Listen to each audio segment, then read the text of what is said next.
Je suis Christine Fouin, je suis responsable de la performance RSE du groupe FDJ.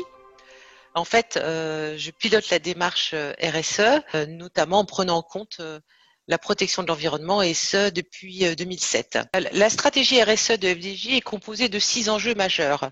Parmi ces enjeux, il y a le jeu responsable, les territoires, la solidarité, les ressources humaines avec la diversité, et aussi, il y a l'enjeu environnemental. Et donc là, on a identifié 2 risques majeurs, le changement climatique et la perte de biodiversité. Donc tout ça en lien avec les forêts. Et il y a une logique implacable. On produit des supports de jeu. Ces supports de jeu sont en papier.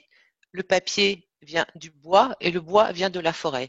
Donc la logique était évidente. L'exploitation forestière est un enjeu majeur pour FDJ, notamment en termes environnementaux et surtout en termes de biodiversité. Donc c'était tout à fait logique et légitime de s'engager dans cette démarche et de protéger les forêts.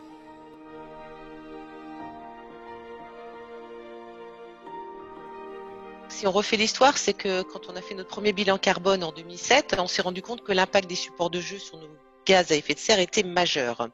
Donc du coup, pour aller plus loin dans la démarche, nous avons réalisé une analyse de cycle de vie de nos supports de jeu et on a constaté qu'en amont, donc lors de la fabrication du papier, il y avait un impact majeur. Et donc la première démarche qu'on a mise en œuvre, c'est d'utiliser du papier FSC. Nos joueurs ont connaissance du label FSC pour cause, puisqu'il est apposé au dos de tous nos supports de jeu, au dos des tickets de grattage, au dos des bulletins, au dos des reçus de jeu, et donc ils ont une vraie sensibilisation sur le label FSC. Par ailleurs, on préserve aussi une forêt au Brésil dans le cadre de la compensation carbone.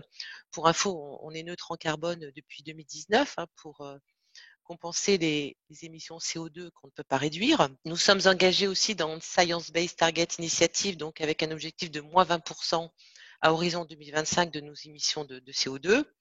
Et puis, une action en cours pour préserver la biodiversité et préserver nos forêts. Nous avons travaillé avec International Paper, WWF France et FSC France pour lancer un projet service écosystémique. Ce projet a pour objectif de protéger, de restaurer une partie d'une forêt en Haute-Vienne. Et cette forêt recueille des espèces rares et menacées, dont certaines d'ailleurs sont inscrites sur la liste rouge de l'IUCN. L'objectif de ce projet, c'est de maintenir, de recruter des arbres habitats, c'est-à-dire des arbres où nichent les oiseaux. C'est de créer aussi une zone protégée interdisant l'exploitation forestière. C'est un endroit aussi où on maintient la diversité des essences, notamment des chênes, des hêtres, des merisiers et des châtaigniers. Et enfin, c'est de maintenir les milieux humides, les mares et les étangs pour favoriser la biodiversité. Cette procédure de service écosystémique a un intérêt majeur, c'est de pouvoir démontrer qu'une démarche environnementale ne se limite pas à réduire nos émissions de gaz à effet de serre, mais aussi à limiter la perte de biodiversité. Et donc ce projet va perdurer puisque c'est un projet qui dure 10 ans et on va continuer sur cette lancée.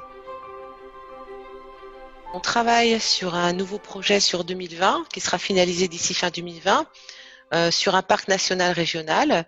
L'objectif, c'est d'élargir la démarche à un parc puisqu'il permet l'accès au grand public. Donc, c'est de sensibiliser davantage le grand public à la protection de la biodiversité. Par ailleurs, nous avons relancé une analyse de cycle de vie de nos supports de jeu. Au-delà de l'impact environnemental, nous avons souhaité connaître l'impact sur la biodiversité. Donc, pour cela, on a travaillé avec CDC Biodiversité, avec leur outil GBS, Global Biodiversity Score. Donc, il y a un travail en ce moment qui se fait entre FSC France, WWF France et FDJ qui apporte sa contribution avec le retour d'expérience pour valoriser l'impact positif du label FSC. Ça, c'est le projet qui est en cours.